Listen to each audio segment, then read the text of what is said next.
Muchas gracias, Alcena, no me lo he aprendido aún, Alcena Rec, por haberme invitado y compartir este espacio. Gracias a todos y a todas las personas que han asistido. Yo creo que estamos en familia, así que podemos hacer una conferencia, un taller muy dinámico. Yo lo que les voy a enseñar son las experiencias que conozco, las experiencias que hemos planteado en la universidad, en los colegios de Castellón, y por tanto muchos de ustedes, que seguro que son muchos maestros, ¿no? De aquí son maestros. No hay ningún estudiante, ¿verdad? No, vale, pues todos maestros se verán muy reflejados, porque algunas de las dinámicas, aunque no las denominen como ya las voy a llamar, seguramente sí que las están planteando o las han planteado en sus aulas, ¿de acuerdo? Por tanto, sí que me gustaría que la cosa fuese animada. Yo sé que son las 4 de la tarde, ya llevan un buen rato trabajando y, por tanto, cualquier cuestión, cualquier intervención, como estamos en familia, pues levantan la mano e interpelan todo aquello que quieran. También me gustaría, que es lo más valioso de las conferencias o de las charlas, que al final de la misma se abriese un debate en el que comentasen desde sus preocupaciones, sus miedos, sus intereses, aquello que les preocupa, sus experiencias, etcétera, ¿de acuerdo? Por tanto, consideremos esto más un espacio de compartir que no un rollo que venga yo aquí a contarles, ¿de acuerdo? Una vez más, agradecer al centro por ofrecerme este espacio y a ustedes en un día de huelga, por lo que he podido oír, que estén aquí, ¿de acuerdo? ¿Qué es lo que vamos a hacer? En primer lugar, y muy brevemente, porque yo sé que aquí saben muchísimo sobre educación inclusiva, lo que vamos a hacer es conceptualizar, ¿de acuerdo? Darle una terminología adecuada a qué es la educación inclusiva, pero también lo que veremos son las diferentes características que tienen las prácticas inclusivas, ¿de acuerdo? Cuando hablamos de prácticas inclusivas, ¿a qué nos referimos? Esto será al principio, será muy breve, porque como ya digo, esto está todo en los libros, está escrito y se lo pueden leer tranquilamente. El grueso de la charla o lo que quiero compartir hoy con ustedes serán las experiencias que nos encontramos sobre aprendizaje cooperativo, es decir, donde los alumnos son el recurso por naturaleza de las prácticas. Veremos también la docencia compartida, cómo los profesionales de la educación especial pueden pasar a formar parte del aula, y además también las familias, cómo las familias son un recurso súper valioso que muchas veces obviamos y que descuidamos. Y finalmente veremos experiencias de aprendizaje-servicio, que ya abrimos nuestras aulas a la comunidad, abrimos las aulas, abrimos el centro al entorno más inmediato, que también es un recurso muy potente y que a veces también nos olvidamos. Por tanto, veremos rápidamente un poquito de teoría, muy breve, y después ya pasaremos a ejemplos prácticos. Lo que voy a contarles hoy son ejemplos que hemos vivido en diferentes centros de Castellón. ¿De acuerdo? ¿Les parece bien? ¿Sí? Perfecto. Bueno, pues cuando hablamos de una escuela inclusiva o una escuela para todos, siempre pensamos que el profesorado tiene que tener desde instrumentos hasta recursos, a metodologías, etcétera, muy variadas. ¿Para qué? Para atender a todo el alumnado y que sean capaces de aprender lo máximo dentro de las capacidades de cada uno. Pero cuando hablamos de educación inclusiva, ¿a qué estamos haciendo referencia? A mí me gusta mucho hablar de Cheita. Cheita es un gran pensador y gran persona de la Universidad de Madrid, y él nos dice que cada centro, cada escuela ha de crear su propia definición de escuela inclusiva o de educación inclusiva. ¿Por qué? Porque tiene que atender a su contexto, a sus necesidades, tiene que dialogar con la comunidad que entienden por inclusión. A pesar de ello, y como a los pedagogos nos gusta muchísimo eso de conceptualizar, en pantalla pueden ver una definición de lo que es la educación inclusiva. Yo creo que es una definición muy completa y en ella vemos que es un proceso de mejora. ¿Qué quiere decir eso? Que continuamente tenemos que ir avanzando, es decir, no llegamos a una meta y decimos ahora somos inclusivos plenamente. No, es un proceso, es un camino largo y que continuamente tenemos que ir mejorando. Además, la premisa básica, como saben, es acoger a todo el alumnado, teniendo en cuenta y viendo la diversidad como algo positivo, como un enriquecimiento, ahora veremos. Además, también esa transformación hacia escuelas inclusivas requiere de la participación de toda la comunidad educativa. Por comunidad educativa entendemos familias, entendemos alumnos, entendemos agentes comunitarios, etc. Y esta participación tiene que ser en las políticas, en las prácticas y en la cultura de los centros. Además, no solo podemos o nos tenemos que quedar en las cuatro paredes de la escuela, sino que esta filosofía de entender la educación tiene que traspasar las puertas de la escuela y impregnar también la sociedad. Tenemos que hacer sociedades más justas, tanto en el nivel social, académico, cultural, etc. De esta definición, yo creo que lo más importante es el concepto de diversidad. ¿Qué entendemos por diversidad? Cuando hablamos de educación inclusiva, muchas veces enseguida cambiamos el chip y asociamos educación inclusiva con discapacidad.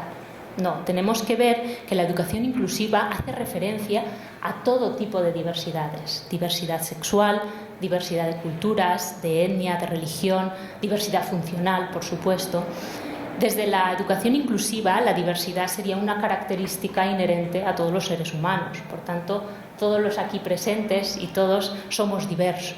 Además, tenemos que aprovechar en nuestras aulas esta diversidad, la diversidad que caracteriza a todo el alumnado, y tenemos que verlo como una oportunidad, como un reto para el aprendizaje. No lo tenemos que ver como una barrera ni como un impedimento que nos va a frenar y nos va a impedir desarrollar las clases de forma efectiva.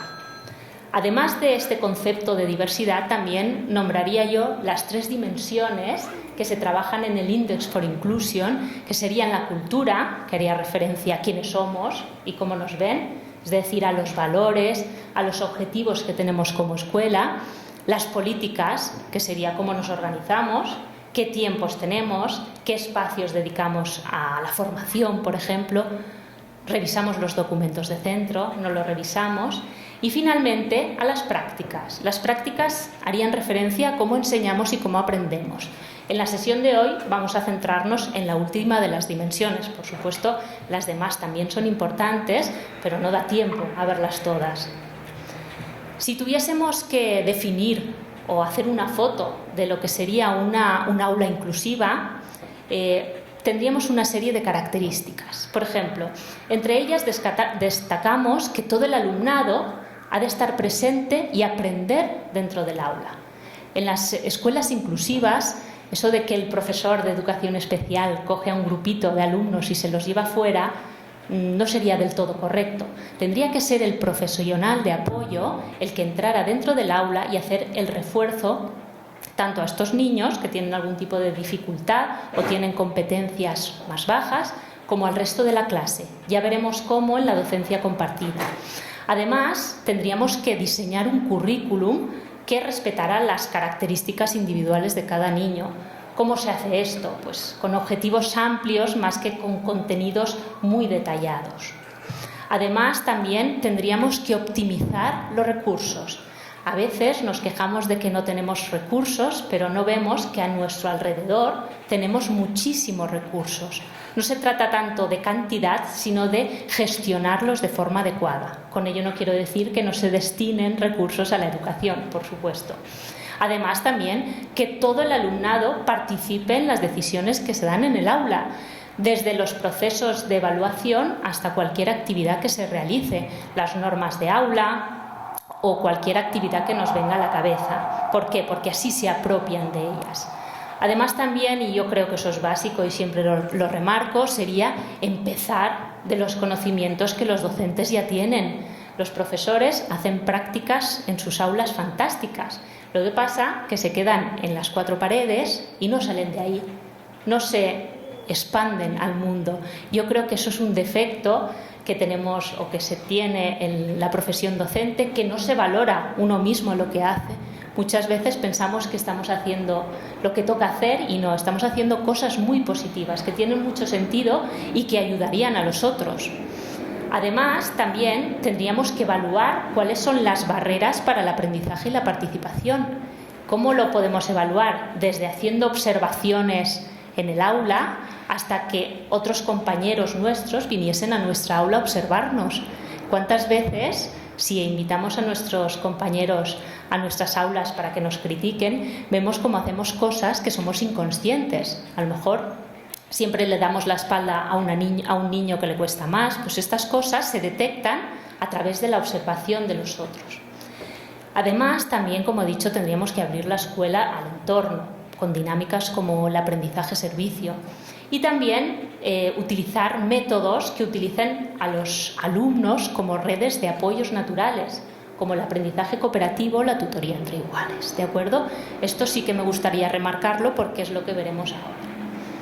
Después de todo este rollo que les he dado y que muchos y muchas ya sabían, porque esto ya tiene tiempo, a pesar de que aún estemos intentando que en las aulas seamos más inclusivos, lo que vamos a ver ahora son diferentes prácticas relacionadas con el aprendizaje cooperativo, la docencia compartida y el aprendizaje-servicio. Empezaremos con el primer de ellos. A la hora de organizar las clases tenemos tres formas, ¿no? ¿Verdad? Las tenemos: el aprendizaje competitivo, el individual y el cooperativo. Yo siempre digo que como esta sociedad ya es tan competitiva y tan individualista, en las aulas debemos fomentar el último, el aprendizaje cooperativo. En el caso de las actividades competitivas, siempre, si yo lo consigo, es porque los otros no lo han conseguido, ¿de acuerdo? En las individuales se trata de que se está con los otros, pero no se trabaja con ellos. Pero en cambio, si hablamos de las actividades cooperativas, no se puede tener éxito si mis compañeros no lo tienen.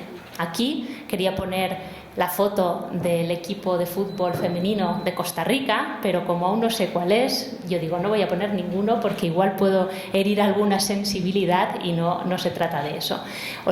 Les he puesto una foto de los castellets, que son figuras humanas, y aquí se ve muy claramente cómo si yo no tengo éxito, mis compañeros tampoco, ¿de acuerdo?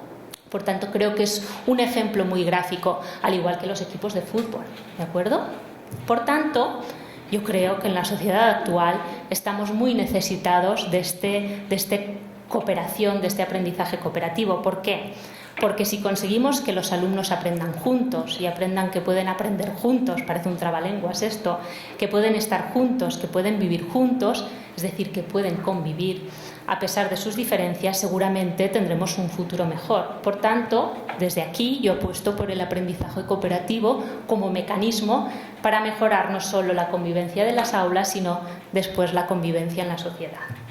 Pero si hablamos de aprendizaje cooperativo, ¿a qué hacemos referencia cuando nos viene a la cabeza el aprendizaje cooperativo? Pues bueno, el aprendizaje cooperativo sería un conjunto muy amplio y heterogéneo de métodos de enseñanza, muy estructurados, es decir, que tienen unas pautas muy fijas, en la que los estudiantes trabajan en grupos, juntos, y se ayudan mutuamente para resolver tareas académicas. Además, cooperación hace referencia a trabajar juntos para conseguir objetivos comunes, objetivos compartidos. Por tanto, obtener resultados beneficiosos para sí mismos, pero también para sus compañeros, ¿de acuerdo? Por tanto, tenemos, cuando hablamos de aprendizaje cooperativo, una doble responsabilidad, pero también una doble finalidad. Por tanto, los alumnos, cuando trabajan de forma cooperativa, tienen la responsabilidad de aprender ellos realmente lo que les dice el profesor y contribuir a que sus compañeros también lo aprendan, ¿de acuerdo? Además, también tiene una doble finalidad. No se trata solo de que aprendamos contenidos escolares como matemáticas, que es muy importante, lengua, etcétera, sino también tenemos que aprender a trabajar en equipo. ¿Por qué? Porque desgraciadamente nadie nos ha enseñado a trabajar en equipo y después cuando salimos al mundo laboral o salimos a la calle, tenemos que interaccionar con personas y esto es un déficit que yo creo que no se trabaja en las aulas o se trabaja muy poquito, el trabajo en equipo. Por tanto, estaríamos hablando de cooperar para aprender, pero también aprender a cooperar. Por tanto, tendríamos estos dos elementos. En el material muy valioso de Pere Pujolàs, que es un profesor de la Universidad de Vic de Cataluña, nos plantea 3 ámbitos de intervención para implementar el aprendizaje cooperativo en el aula. El primero de ellos sería el apartado B, se ve bien, sí, que sería la cohesión de grupo. No podemos empezar a trabajar con los grupos si no generamos un buen clima de aula, si no generamos una cohesión, si no conocemos al otro. Por tanto, al principio de todo, para iniciar el aprendizaje cooperativo, tendríamos que hacer dinámicas de este estilo. Ahora haremos una y veremos el sentido que tiene. En el caso del apartado B, sería el segundo ámbito de intervención, sería trabajar de forma cooperativa para aprender mejor los contenidos escolares.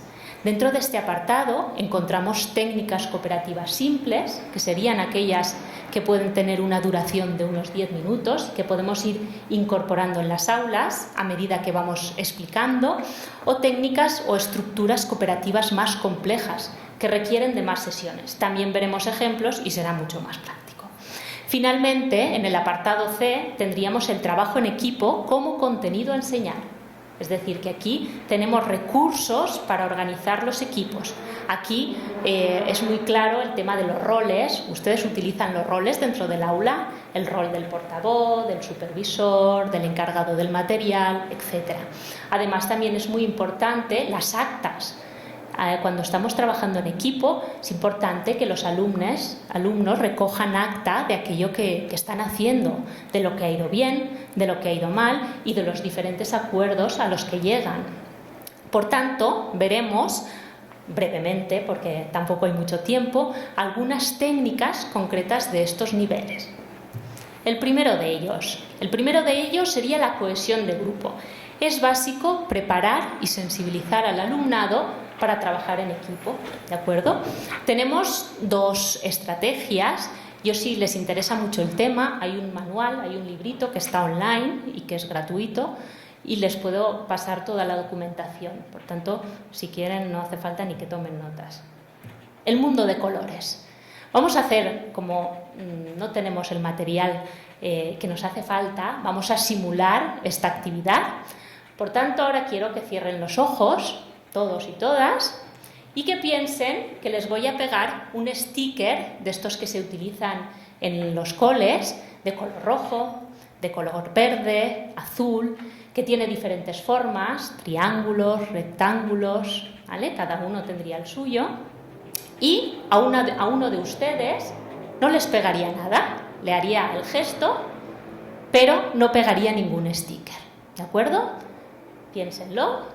Ahora abran los ojos y la orden sería que se agrupasen sin hablar. ¿Cómo harían los grupos? ¿Alguien se atreve? Por el color. ¿Qué más cosas? Por la forma. Color, forma, siempre. ¿Qué le pasaría a la persona que no tiene sticker en la cabeza, en la frente? ¿Cómo se sentiría? Perdido. ¿Alguien querría hacer grupo con él o con ella?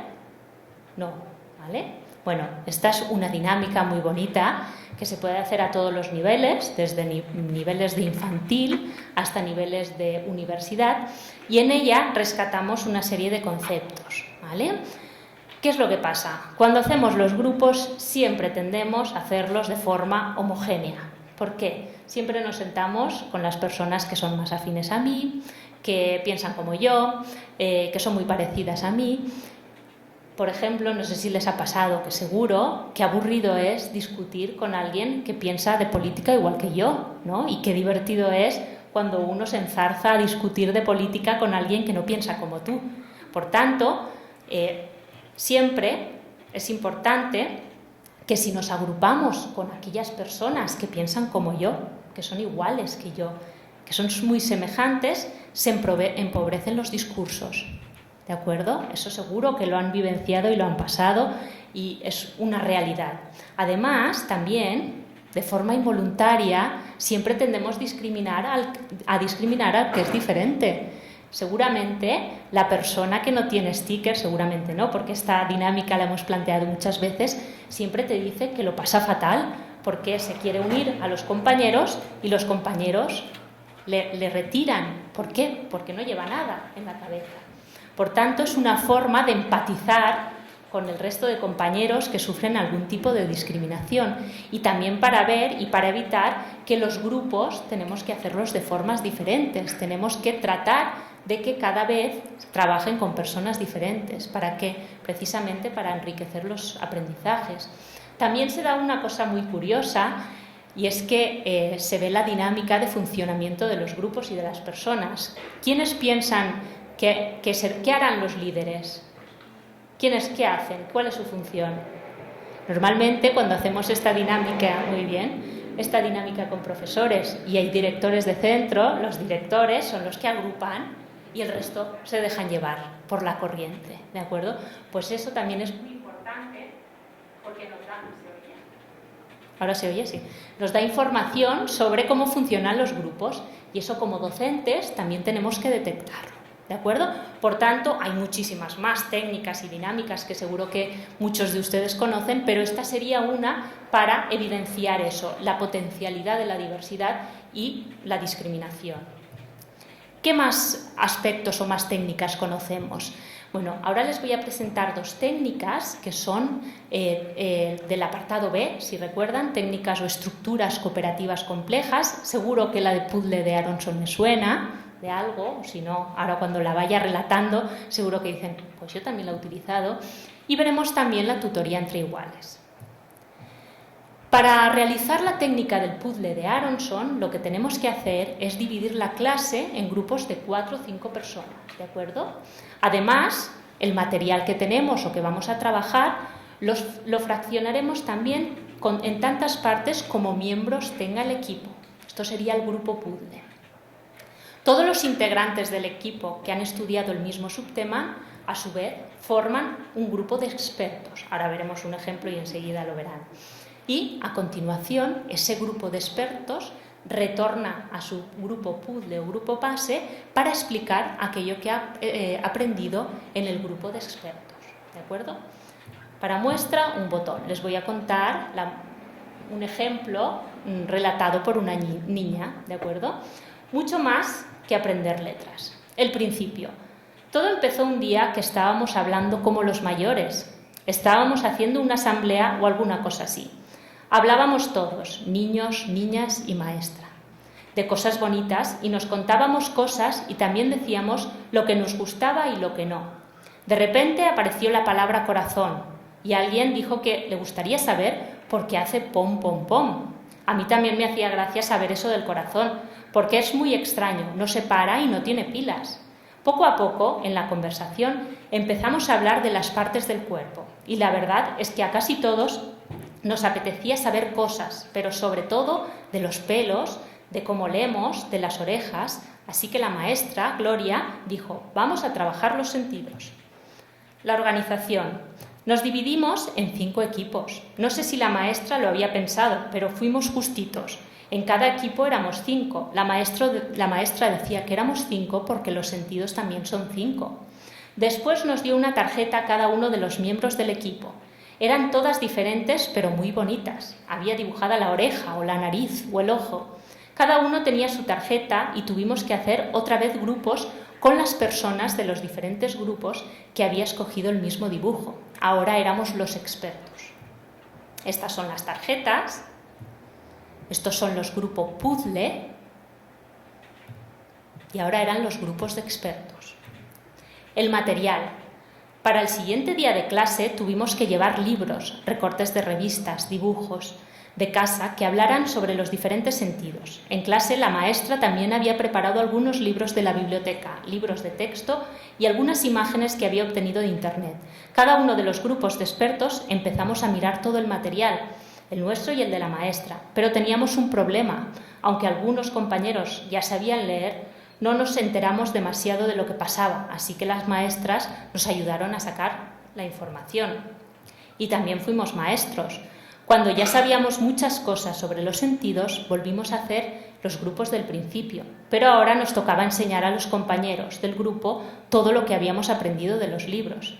Además, como el único que sabía cosas del ojo era yo, todos me escuchaban y me preguntaban. Por suerte, la maestra me ayudó un poquito. Como ven en la foto, no sé si se aprecia muy bien, hay una niña y la maestra está mirando como la niña explica. Esto es muy significativo también. Para acabar, entre todos empezamos a hacer unos murales en los que poníamos y escribíamos las cosas más importantes de cada sentido.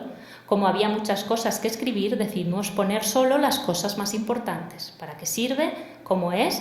¿Qué podemos utilizar cuando nos falla? Y cómo podemos tener cuidado de él. Este sería el producto final, está en catalán, pero bueno, simplemente para que aprecien el trabajo que hicieron.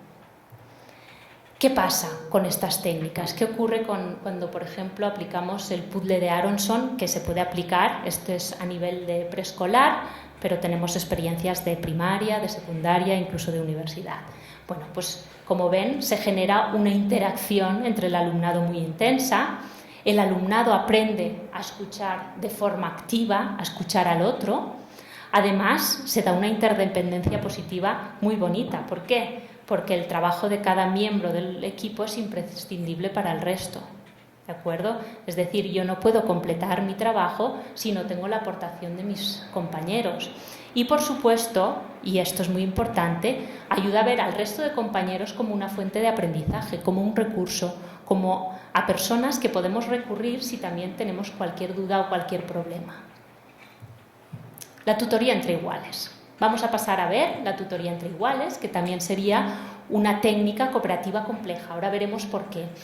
Les he puesto la dirección de un grupo de investigación dirigido por el doctor Durán, de la Universidad Autónoma de Barcelona. Ahí pueden encontrar un sinfín de recursos y de materiales, de vídeos, todo relacionado con la tutoría entre iguales. Es una página muy interesante porque recopila toda esa documentación. De todas maneras, también, si luego quieren la presentación, se la puedo pasar. Pero ¿qué entendemos por tutoría entre iguales? Yo estoy segura que ahora, a medida que vaya relatando lo que hace referencia, dirán, bueno, pues yo eso también lo aplico en mis aulas, o cuando yo era estudiante también lo aplicaban conmigo, ¿de acuerdo? La tutoría entre iguales es un método de aprendizaje cooperativo que tiene dos componentes. Por una parte está el tutor, que es la persona que enseña, es el alumno que enseña, y por otra el tutorado, que es el que recibe esa enseñanza. Se basa en la creación de parejas que tienen una relación asimétrica, pero la tienen asimétrica por una parte, o bien porque tienen un nivel de competencias mayor, o bien porque se han preparado el material en sus casas y, por tanto, saben más porque lo tienen una preparación previa. Tienen un objetivo común, el trabajo conjunto, y además se planifica de forma externa por el profesor. Es decir, cuando hablamos de tutoría entre iguales no hacemos referencia a eso de que como fulanito o como este niño es muy rápido y acabado, va a ayudar al compañero. No, se trata de una metodología mucho más sistematizada, que requiere de una planificación y preparación previa.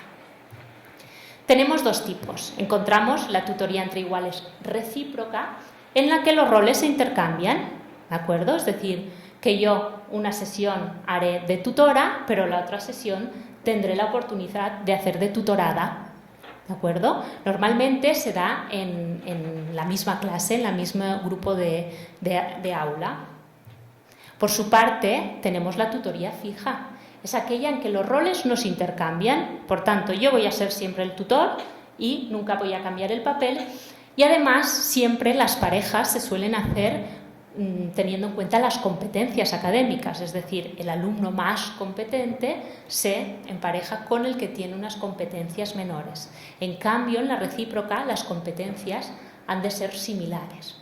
Vamos a ver un ejemplo, porque siempre es mucho más gráfico. Manos a la obra, a programar la tutoría, hablan las maestras. Para comenzar, confeccionamos un calendario con el número total de sesiones que requería el programa de tutoría entre iguales, teniendo en cuenta la formación del alumnado y de las familias y las propias sesiones de trabajo en parejas.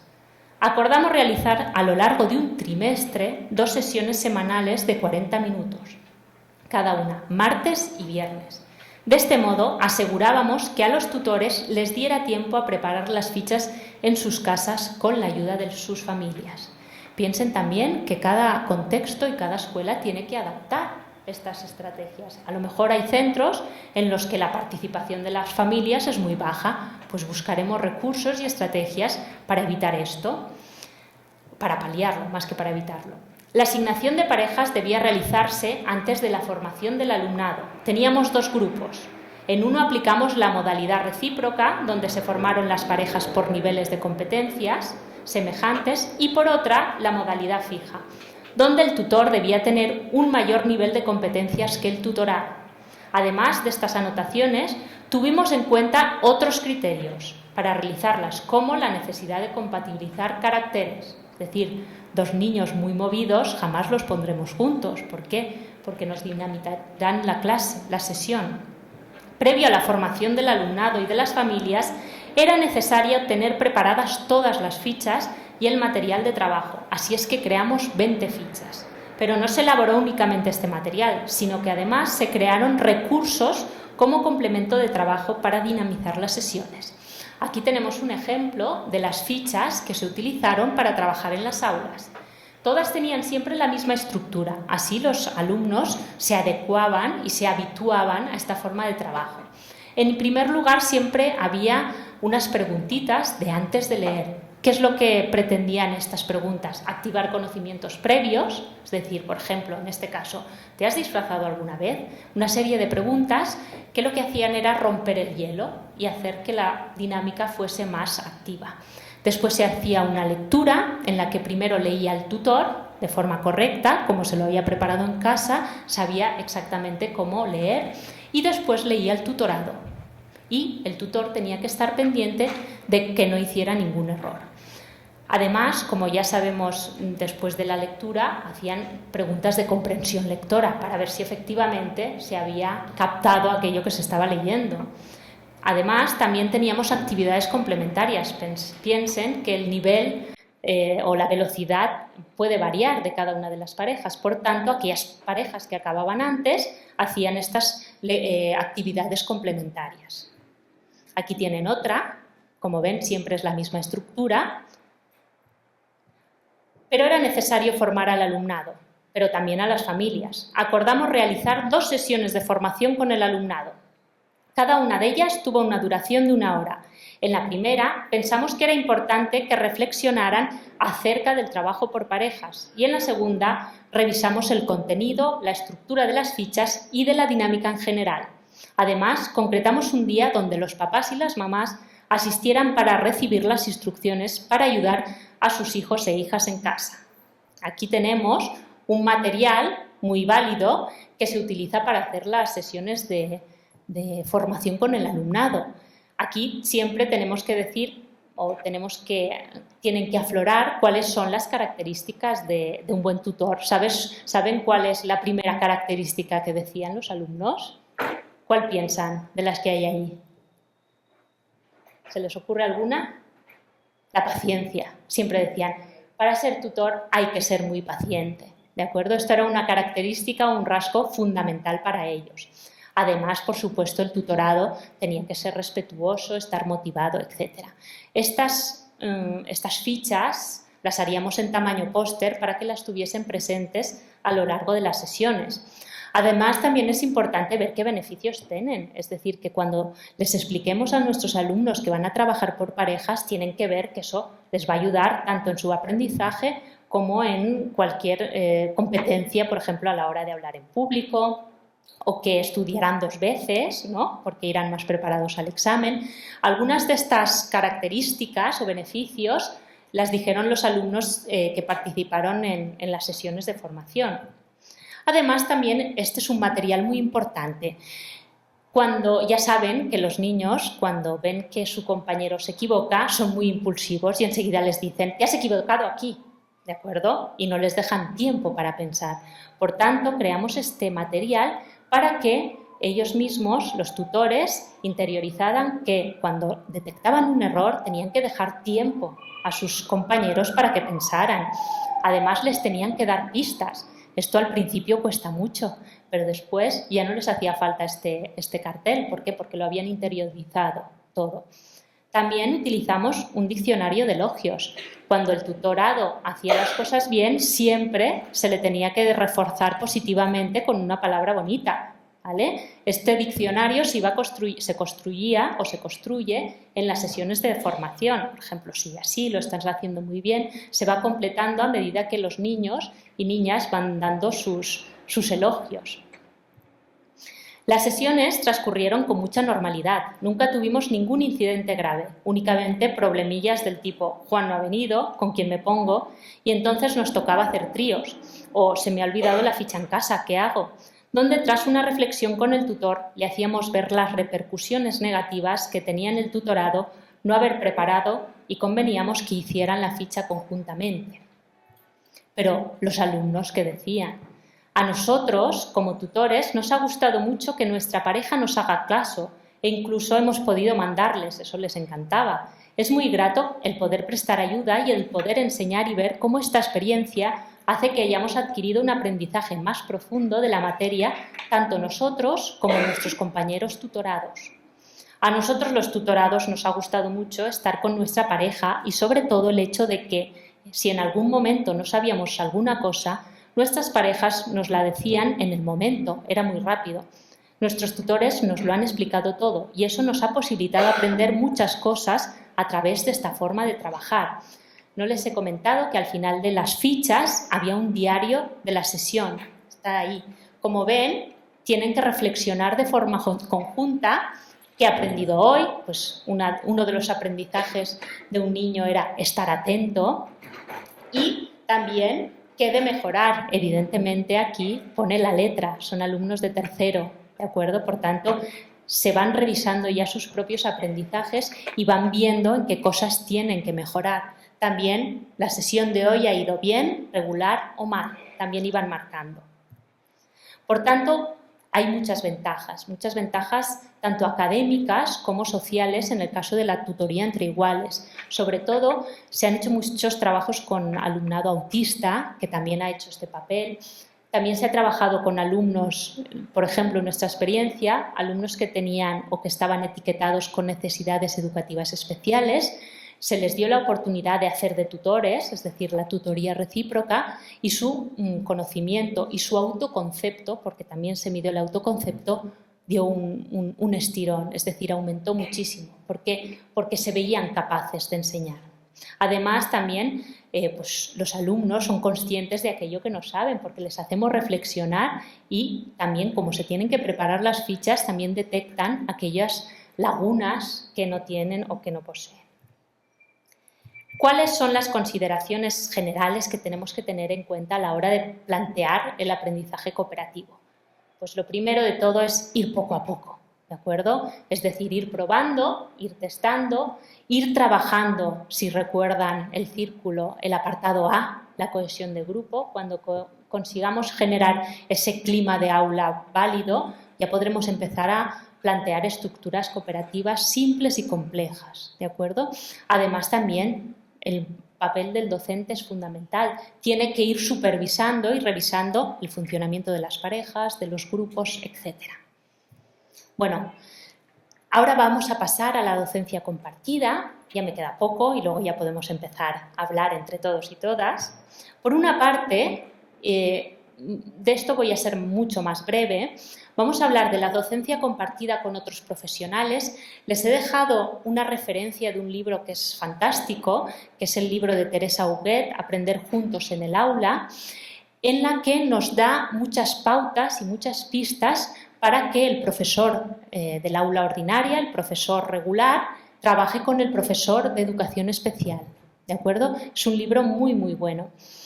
En este caso, cuando hay dos docentes en el aula, la ayuda, como he dicho antes, está a disposición de todo el alumnado. ¿Qué quiere decir eso? Que los alumnos no salen del aula. ¿Y qué consecuencias tiene eso? Pues que se evita que se etiqueten, ¿de acuerdo? Todos tenemos y todas la experiencia del grupito, cuando llega la maestra de educación especial, se lleva al grupito detrás y siempre, queramos o no, se crea una etiqueta. ¿Por qué? Porque son los alumnos que más les cuesta. que en mi país siempre los burros, ¿no? Los que se van con el profesor para que les refuerce, y también existe una desresponsabilización por parte del maestro tutor. Como tiene a su compañero que se va a encargar de ellos, yo ya me olvido de ellos. ¿De acuerdo? Por tanto, desde la docencia compartida lo que se pretende es eso, cambiar las estructuras y que sea el profesor de apoyo el que entre dentro del aula. ¿Por qué? ¿Por qué planteamos esto? ¿Es una moda? No, porque tiene muchos beneficios. ¿Qué beneficios tiene? Pues que facilita que los compañeros vean a los alumnos que a lo mejor tienen un nivel de competencias inferior o que les cuesta un poquito más, como uno más, como una persona más dentro del grupo clase. Además, facilita eso, la inclusión de todo el alumnado y favorece que se acepte la diversidad como algo común, ordinario y como la normalidad. Es decir, todos somos diferentes, diversos y en algún momento de nuestras vidas pues nos costará más aprender unas cosas que otras. ¿Cómo se planifican las sesiones? En el libro que les he dicho de Teresa Huguet encontrarán fichas fantásticas que les ayudarán a reflexionar sobre todo lo que se tiene que tener en cuenta a la hora de planificar docencia compartida. No se trata de decir, entra en mi clase y te sientas con los que tienen más dificultades y ya está. No, porque eso también sería una forma de exclusión dentro de la misma aula. Por tanto, es importante que los docentes pacten qué se hará en cada momento, ¿vale? ¿Cuál será la función de cada uno? Además, también, cuál es el nivel de participación de cada uno. Aquí, por ejemplo, puede ser protagonista perfectamente el profesor de apoyo. No tiene por qué ser siempre el profesor del aula ordinaria el que se encargue de toda la sesión, sino que puede ser una sesión compartida. Además, los dos profesores, por supuesto, se encargan, se responsabilizan de aquellos alumnos que tienen más barreras para el aprendizaje y la participación. Es decir, tenemos 4 ojos y no 2. 4 ojos siempre ven más que 2. Y además, siempre, súper importante, en cualquier proceso, se han de valorar las sesiones, cómo han ido, si han ido bien, qué ha fallado, qué aspectos se tienen que mejorar. Siempre la profesión del docente se tiene que ver como un investigador, como una persona, un profesional que siempre está investigando y reflexionando sobre la propia práctica. Además, pueden consultar esa hoja de acuerdos para las sesiones con apoyo que les digo que aparece en el libro. Como lo veremos rápidamente, ahora vamos a pasar a la docencia compartida con las familias. En este caso, ¿utilizan mucho a las familias como recursos? ¿No? ¿Por qué? ¿Por qué no se utiliza, entre comillas, a las familias?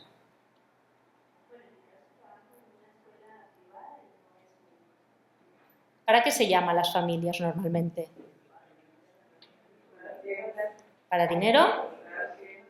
Para quejas, ¿verdad? Normalmente siempre los llamamos para quejarnos. Ajá. Muy bien. ¿Qué pasa con la participación de familias? En preescolar hay mucha, en primaria no tanto, y en secundaria ¿qué pasa?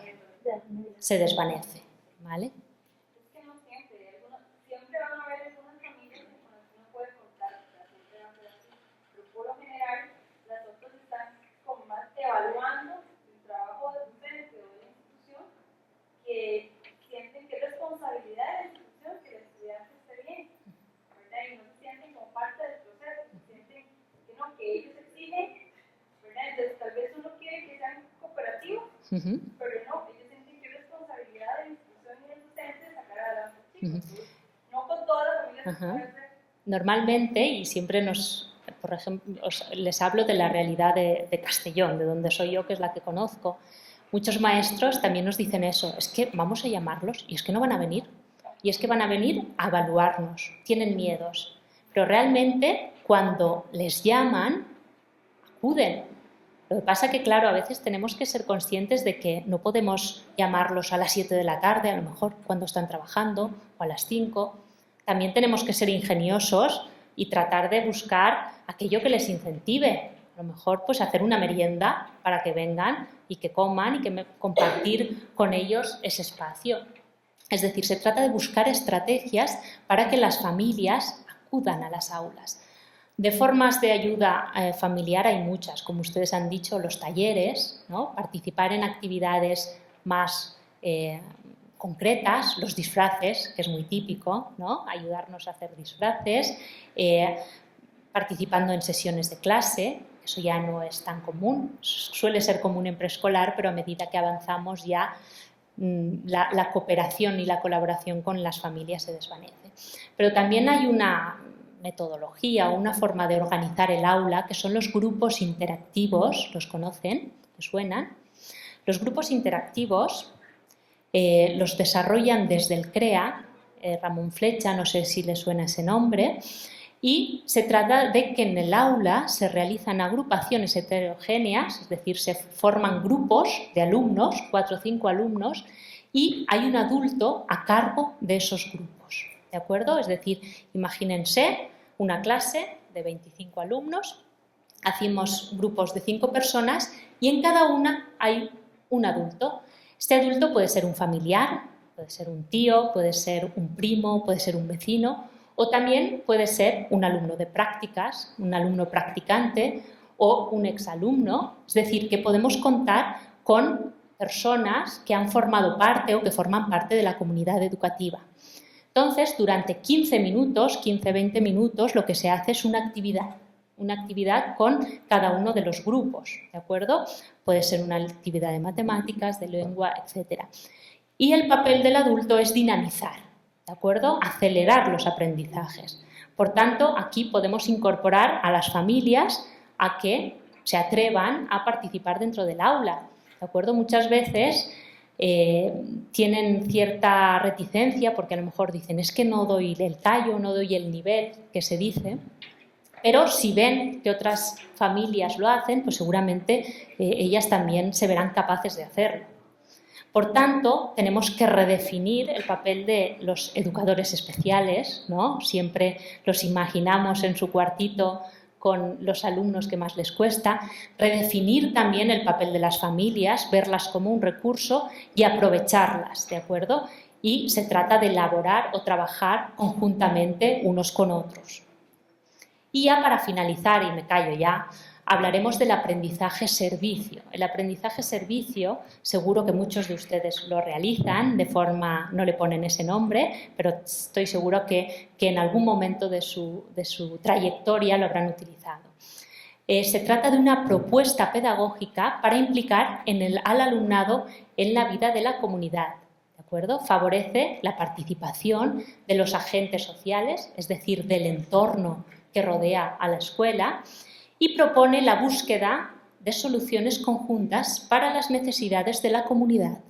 Qué bonito es cuando los profesores salen al barrio y pisan el barrio donde está ubicado el centro. Muchas veces algunos profesores van con el auto, aparcan y nunca se han detenido a pensar o a visitar qué pasa en el barrio, qué pasa en la vida inmediata del centro. Por tanto, yo creo que un ejercicio muy positivo y muy bueno sería eso, un día caminar por los barrios y ver cómo está.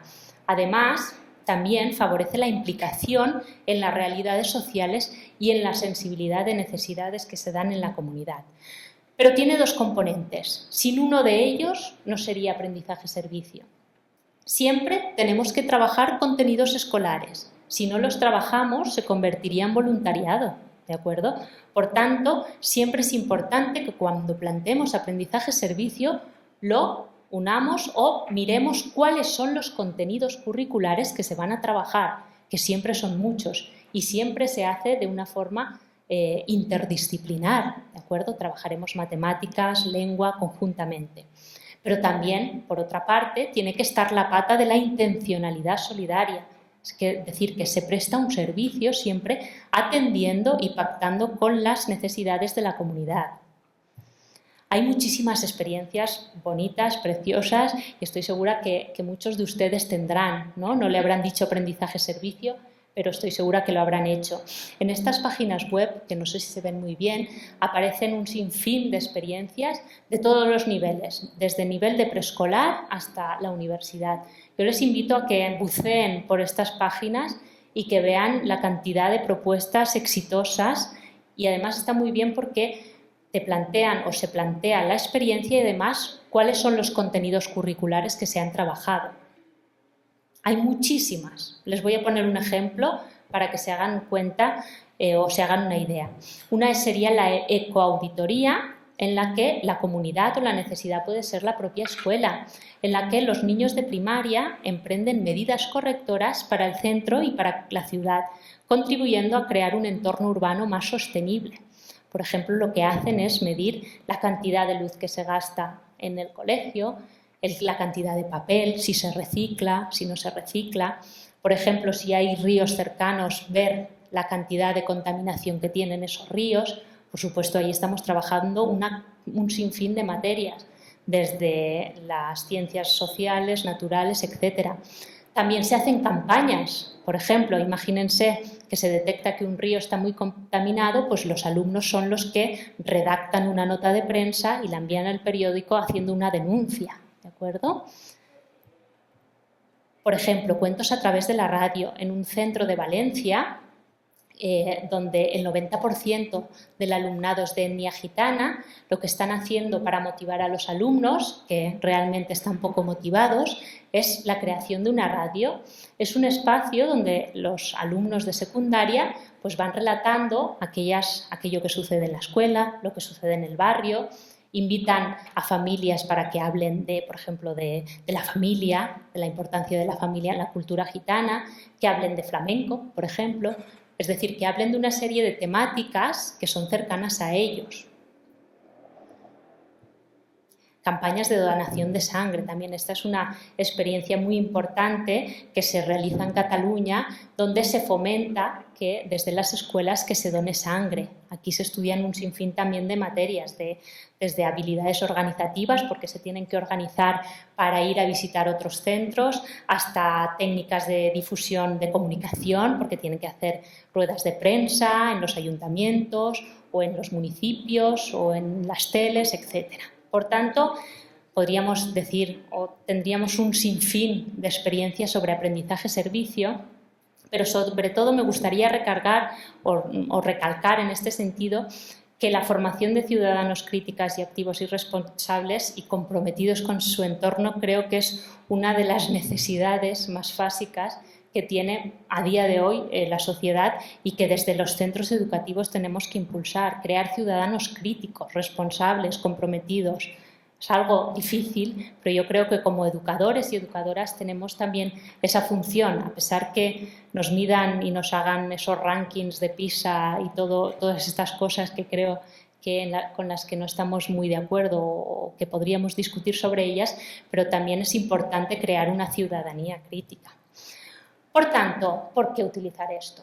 Después de todo este discurso que les he dado, porque básicamente de lo que he explicado hoy únicamente se van a acordar del 20%.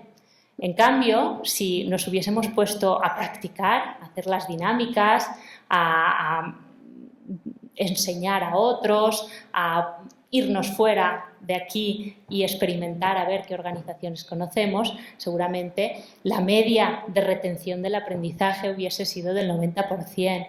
Por tanto, es importante que en las aulas implementemos este tipo de metodologías que sirven para todo el alumnado y que, por tanto, permitirán que haya un mejor aprendizaje y un mayor aprendizaje. Con esto, también, y para cerrar ya, no quiero que se vayan con la idea de que este es el único modelo que existe o que solo se tiene que utilizar esta estrategia, sino que no se tiene que buscar el método por excelencia, sino que en cada momento siempre adaptar a las circunstancias, a las actividades y al grupo de alumnos que tenemos, ¿de acuerdo?